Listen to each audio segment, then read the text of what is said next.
Hello mga kapraps, may i-offer ako sa inyo ngayong property. Ito ay small cut lang. Bali ang sukat nito ay 1,080 square meters.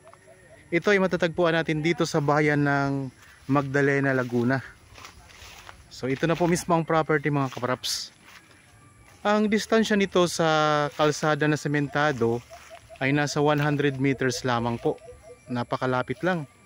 So pwede po kayo ditong backyard piggery kasi mayroon siyang maliit na sapa sa bandang likuran ng property. Ayan lang maliit na sapa. Tapos yan ang kabuuan ng property mga kapraps. Bali ang presyo nito ay makikita nyo sa description box at sa title nitong video. So dito sa may bandang gilid mga kapraps, napakaraming mga tanim na mga kawayan. Ayan, so ang tanim nito sa loob ng property ay mga kawayan, tapos mayroon siyang mga tanim din ng mga punong saging. So may mga viewers tayo ngayon na naghahanap ng small cut lang na property at napakamura lamang mga kapraps.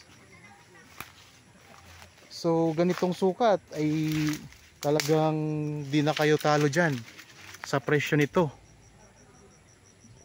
So kung sakaling nagustuhan nyo mga kapraps, pwede kayong magpa-schedule sa amin ng actual viewing para makita nyo itong property. So meron part ng lupa na medyo pahilis siya.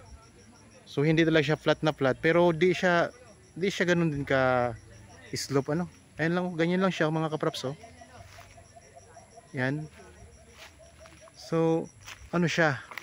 Pwede talaga ditong magtayo kayo ng bahay, tapos meron kayong backyard na mga alagang baboy o kay mga manok. Pwede rito. Tapos nandyan lang po ang kalsada banda mga kapraps, 100 meters lang. Mayroon na ditong access ng kuryente at saka tubig. Di na kayo mahihirapan.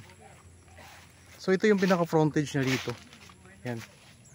Ito ang pinaka frontage mga kapraps Ito rin ang boundary niya. Ayan. Itong may mga puno na to. Yan, hanggang roon po.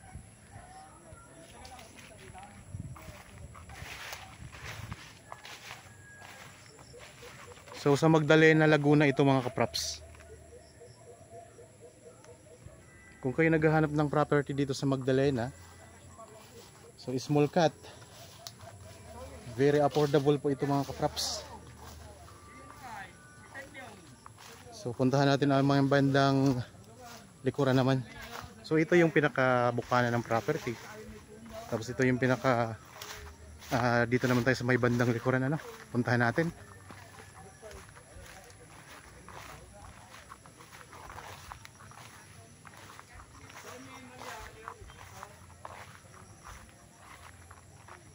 Okay.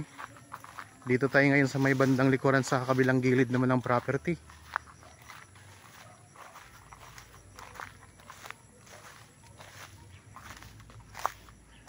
Meron na po itong sariling daanan mga kapraps at pwede pong ipasok dito ang sasakyan.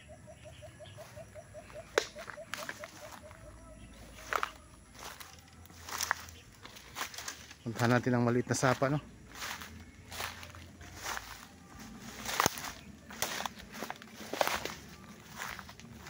Yan mga kapraps, ang maliit na sapa Ito yung tubig dumadaloy.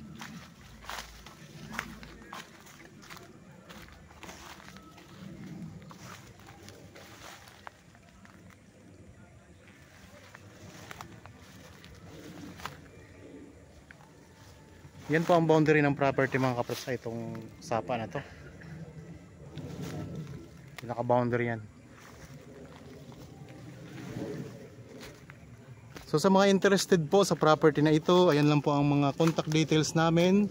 Nasa description box po. Yan, pwede nyo kaming makontak, pwede nyo kaming tawagan para kung sakaling gusto nyo bisitahin, masamahan po namin kayo mga kapraps. Okay, salamat po sa inyong panonood. Sa mga bago pa lang po dito sa aking channel at napadaan lang dito sa aking channel, huwag nyo pong kalimutang mag-subscribe. At pindutin na rin po ang notification bell para maging updated kayo sa mga bagong property na i-offer po namin sa inyo mga kapraps. Okay, maraming salamat po. Lagi tayong mag-iingat at God bless po sa ating lahat mga kapraps.